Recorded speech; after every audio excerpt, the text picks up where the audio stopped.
Urban Revolution em 90 segundos, exposição de arte urbana em Lisboa, começando aí com uma amostra de fotografias da Martha Cooper, importante fotógrafa do movimento, registrou desde o começo, nos anos 70 em Nova York. Ela conhecia vários artistas, tinha abertura de fazer alguns rolês com ele e conseguia registrar em momentos que praticamente ninguém mais conseguia registrar na época.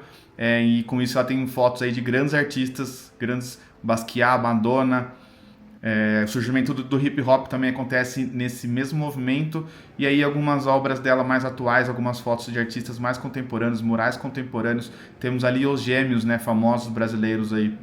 Lee Quinones surgiu também nos anos 70, está nativo até hoje, um dos mais respeitados da cena aí da arte urbana. Passando para o Futura também, desde as antigas, tem como característica abstração, manchas, coisas que na época não era tão comum. Suum, uma pintora famosa, traz aí esse traço bem bonito. Tem a mãe e o pai dela nessa obra e ela faz reflexão com dependência química. Maya Hayuk, bem colorido, artista americana com descendência ucraniana. Jason Revoque é da Califórnia.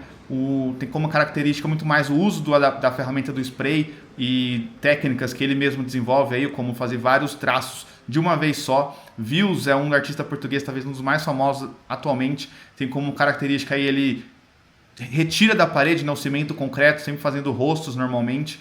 E tem murais dele espalhados por toda Portugal e pelo mundo também. Nuno Viegas, também em português, traz essa reflexão aí do grafite com os trilhos do trem, né, na época do surgimento ali de pintar vagões. Tamara Alves, artista portuguesa, também trabalho sempre voltado para a mulher, com pinturas bem densas, bem bonitas. A Cá Corleone, português também, normalmente faz murais bem coloridos, formas geométricas, e nesse espaço aí ele meio que coloca a gente dentro da obra dele, então conforme a gente vai andando aí as cores vão se mesclando, se misturando, bem interessante. Ed Fuel, artista português também, que mescla aí a atualidade do street art com o histórico de azulejos português, né, a tradição. Então fez esse espaço aí com luzes, espelho, mas sempre com essa característica. Obey SKTR, artista português bem clássico também, não confundir com Shepard Fire, que é esse aí que tem um trabalho muito mais de design, cartazes, stencil, e ficou muito conhecido com esse rosto aí que a gente vai ver escrito Obey, que virou camiseta, boné, etc, mas não são as mesmas pessoas. O Obey anterior com esse, o Wasted Rita com esse mural luminoso. E aí grandes obras de grandes artistas, temos Gêmeos, alguns artistas brasileiros, vão ter Bordalo, artista português aí muito interessante.